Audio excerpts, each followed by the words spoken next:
musyid untuk kita mengakses berbagai gelombang yang lebih adem dalam upaya terintegrasi dengannya. Karena inilah para nabi sering berkholwat atau melakukan suluk atau iktikaf melalui cara-cara yang dapat membuka tabir ke alam gelombang yang lebih tinggi atau halus. Zikir berfungsi secara unik. Zikir dapat membawa kesadaran kita naik ke level gamma atau higher intuitive, super sadar, sekaligus dapat membawa kita turun ke alpha, theta, delta, miracle atau mukjizat yang kita lakukan melalui zikir. Ini dapat terjadi baik pada gelombang tinggi atau gamma ataupun rendah atau alpha, theta dan delta. Uniknya, zikir juga dapat dilakukan dalam keadaan sadar, yaitu sambil bekerja pada kondisi beta. Dan ini bisa membuat kita seseorang mengalami mukasyafah atau muraqabah. Zikir membuat kita naik ke gelombang para wali dan nabi, yaitu atas sadar gamma. Zikir juga dapat membuat kita seseorang terus mengalami penurunan gelombang sampai kita bisa masuk ke alam mimpi. Di alam ini kita juga bisa secara kreatif terhubung dengan Allah.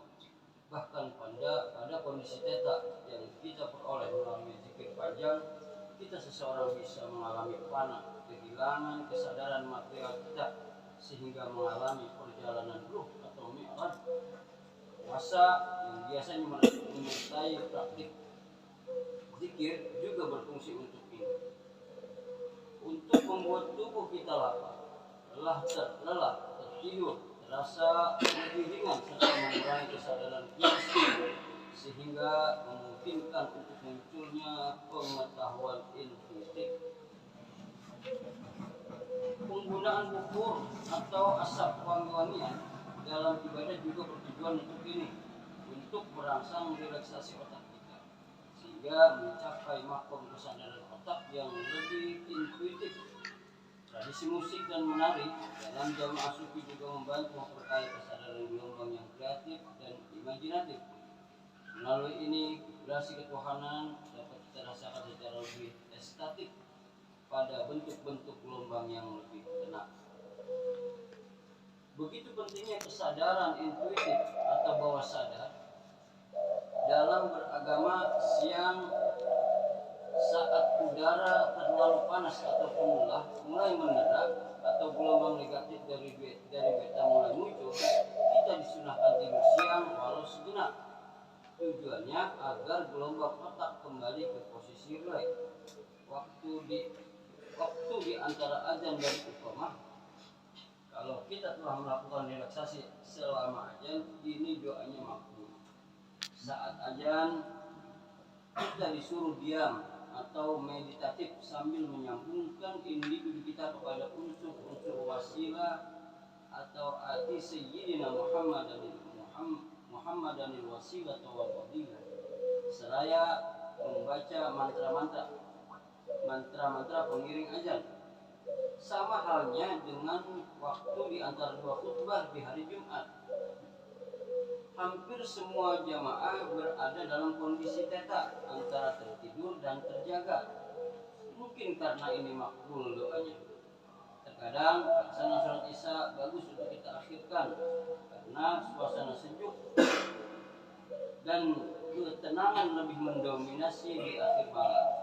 Tahajud juga powerful karena memaksimalkan sisi subconscious alfa dan theta dari teduh dan heningnya malam.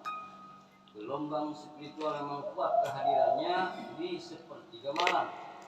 Kita yang teraniaya juga bisa efektif berdoa. Untuk diterima doa, kita memang harus membangun feeling lemah, papa dan tak berdaya di hadapan Tuhan kita.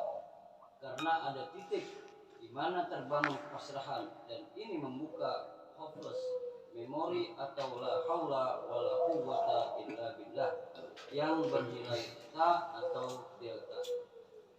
Apalagi kalau ada sambungan wasilah ke gelombang gamma dari Rasulullah, ini bisa makbul sekali. Karena inilah dikatakan doa merupakan senjata orang beriman. Doa adalah otaknya ibadah atau mukhul ibadah.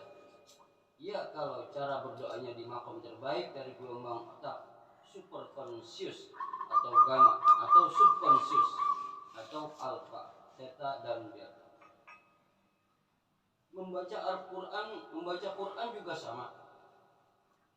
Agar menjadi mukjizat harus dilakukan pada level gelombang kesadaran berfrekuensi rendah atau alpha, theta atau delta.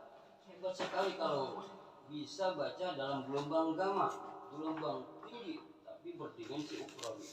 Quran itu kalam Tuhan, makanya harus dibaca di alam Tuhan atau subconscious atau supraconscious. Hanya ketika dibaca di level intuitif ini, jin dan setan akan lari. Kalau tidak, justru kita sendiri yang lari. 10 akhir Ramadan itu itkum minanna.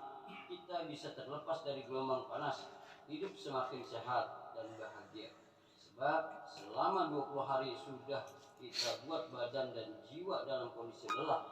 Asupan material telah kita kurangi sehingga ada momentum kita mendapat malam qadar, mana gelombang berfrekuensi ilahi seperti gamma akan muncul, turun malaikat atau gelombang-gelombang delta dan gamma yang mampu menghantarkan ibadah kita ke sisi Allah Subhanahu wa taala. Di sini bermakna sekali nilai doa dan ibadah setara dengan 1000 bulan penghambaan. Isra Mi'raj sekalipun digambarkan sebagai perjalanan malam lail. Firman Allah Subhanahu wa taala dalam Al-Qur'an surah Al-Isra surah ke-17 ayat 1. Subhanalladzi asra bi 'abdihi lailan minal masjidil harami ilal masjidil aqsa alladzi barakna hawlahu linuriyahu min ayatina innahu huwas samiul basir. Maha suci Allah yang telah memperjalankan hambanya Nabi Muhammad pada malam hari dari Masjidil Haram ke Masjidil Aqsa yang telah kami berkahi sekelilingnya agar kami perlihatkan kepadanya sebagian tanda-tanda kebesaran kami. Sungguhnya dia maha mendengar lagi maha melihat.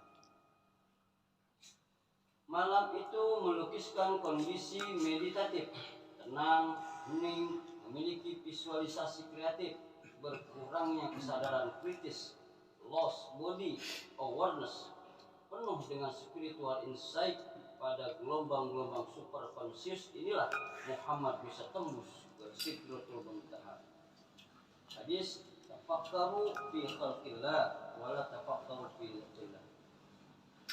Benar, zat Allah tidak bisa diakses melalui gelombang pikir atau beta. Beta kita gunakan untuk urusan material duniawi atau khalqillah. Sementara zatillah ini untuk diakses melalui gelombang-gelombang spiritual yang lebih dalam atau delta dan gamma. Para nabi berjumpa Tuhan tidak melalui potensi pikir, tapi melalui gelombang rasa atau ruh, deep meditation. Perjumpaan dengan Allah inilah puncak bahagia. Dalam hadis lain Nabi SAW berkata, surga diisi oleh anak-anak. Surga diisi oleh anak-anak. Lihat anak-anak, hidupnya penuh tawa, bahagia terus, tidak ada beban, kerjanya tidur, gelombang otaknya senantiasa di theta dan delta, sehingga pertumbuhannya cepat karena selalu berada dalam subconscious. Anak-anak sering terbuka indera keenam, sensitif dan mudah melihat objek-objek astral. Alam ukhrawi hanya bisa diakses melalui gelombang ini. Surga berada pada gelombang ini. Alam delta atau alam embrio atau rahim atau ruh inilah peristiwa alastu birabbikum atau dialog dan musyahadah dengan Allah pernah terjadi. Dialog dan pengalaman musyahadah bisa kita ulangi lagi jika kita mampu kembali